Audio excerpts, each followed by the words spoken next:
In our example 7, we are given that a ball was dropped from a height 80 meters above a concrete floor.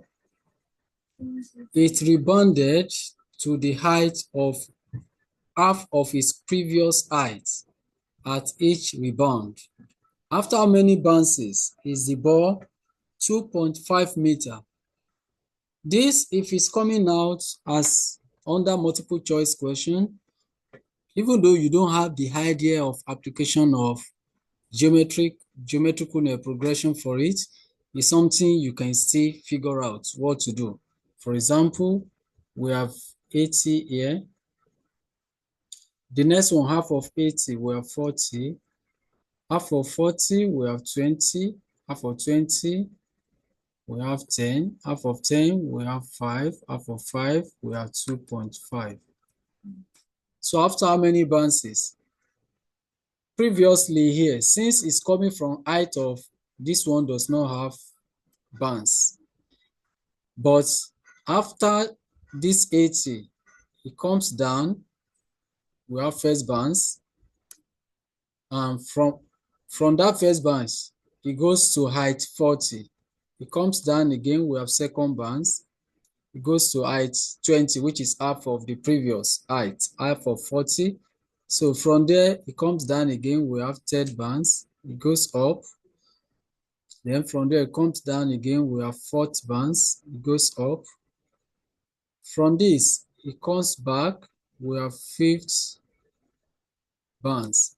So it is after the fifth bounce that the height it rises to becomes 2.5 meter. So how can we work this out? It is important now that since we can see that 80 does not have bounds prior to that height 80 meter. So if we are using this 80 as the first term in our sequence, whatever term we get, we are going to subtract, because this one will not count now. Suppose it will count, it would have been 1, 2, 3, 4, 5, 6. So in case we now use this, we are likely to get 6, but that 6 we subtract 1 because true number of bounces supposed to be 5, as we can see here practically. So what we want to do now is to apply geometrical progression idea to have the problem solved. Okay, so we move on to that. We use t subscript n equals to ar to the power of n minus 1, where our first term a is giving us 80 meter, and the common ratio, if you say second, like if it is 80, the next one will be half of it, which is 40. So if you say 40, second term divided by first term, or if you say third term divided by second term, it's going to give you 1/2. And that is what was said here. Half of its previous, that means that is the growth rate. But in this case, since it keeps decreasing, you can see it as the decreasing rate. So, and this is 1/2 here. Of course, we want to find the value of n. Our r is 1/2, our a is 80. Do we even know the value of this? Because in a single equation, it doesn't augur well to have two unknown at the same time, unless we want to make subject of the formula without getting a numerical value for the letter we make subject for. So in this case, they say after how many bounces is the ball, getting to 2.5 meter height. So that means what will be the value of n when our results, the last term, is becoming this? The term keeps decreasing down. If the last one will be 2.5. So it implies that Tn, the last term there, it should have been maybe fourth term, fifth term in a definite way. But since we don't know the number of times that it has bounced, so we call it Tn. as the last term, and that is 2.5. We can substitute this value. Let's try that. So for Tn, we substitute 2.5. We have 2.5 equals to A is 80 that we have here, 80 times R to this power. R is 1 over 2 to the power of n minus 1. So your knowledge of indices will play a vital role here in solving this equation. First of all, there's nothing like opening the brackets. The bracket already has power there that won't allow this 80 to multiply through. So to get rid of this 80, we divide both sides by it. Since it's a coefficient to everything here, it's multiplying it, so we divide to remove it. Divide both sides by 80.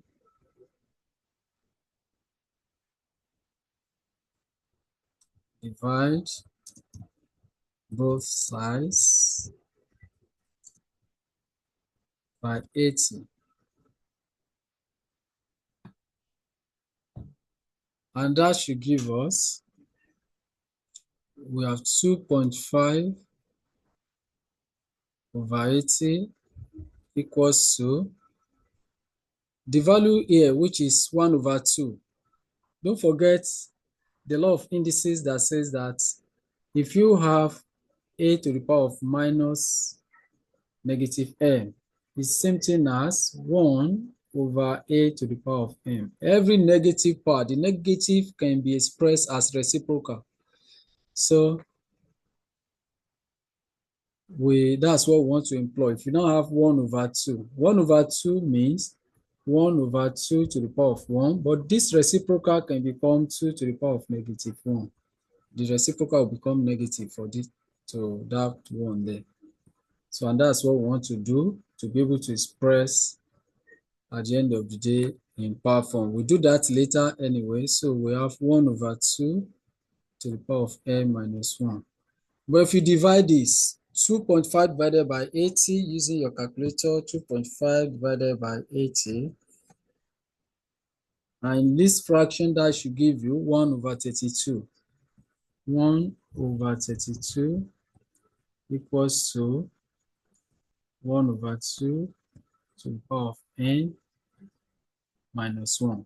So if you like, you can express the whole of this as power of 1 over 2, so that 1 over 2 is the same on both sides. Or if you like, you can express them as, as base of 1 over 2. I wanted to say as base of 1 over 2.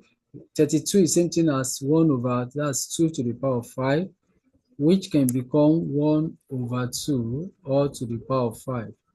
Because 1 to the power of 5 is still 1, and 2 to the power of 5 will be 32, the denominator. So we can have it like this. Or if we like, we can change this one to 2 to the power of negative 1. Then old power and new power will now multiply, so that we have 2 to the power of negative 5 for this one. Why this one to change it to negative? But if you don't want to do that, of course, we can just express this number as this now. Let's use this to save our time. So we have 1 over 2 to the power of 5 equals to 1 over 2 to the power of n minus 1.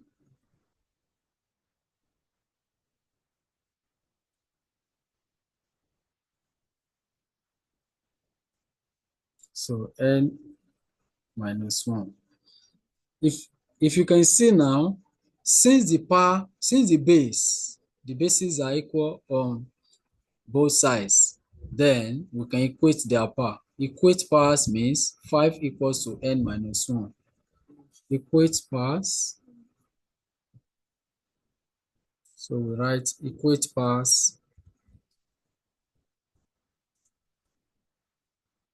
Since the base are already equal on both sides, so we now have 5 equals n minus 1. Moving negative 1 to the left, we have 5 plus 1 equals to n. This implies that n equals to 6. But we'll not conclude that there are 6 bounces like I told us. there was no bounce before this height 80. He said it was dropped from height, so there was no initial bounce. So that means the number of bounce now will be n minus 1.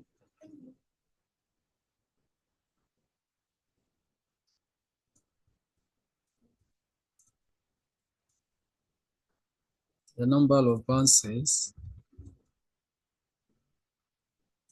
equals to n minus 1, which give us 6 minus 1. And we simply have 5 bounces.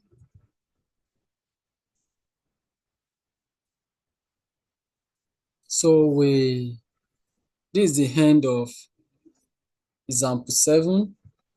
We can proceed to example 8. After example 8, we round off the concepts, and you can take some exercise to test your knowledge of the whole example from 1 to 8 so far.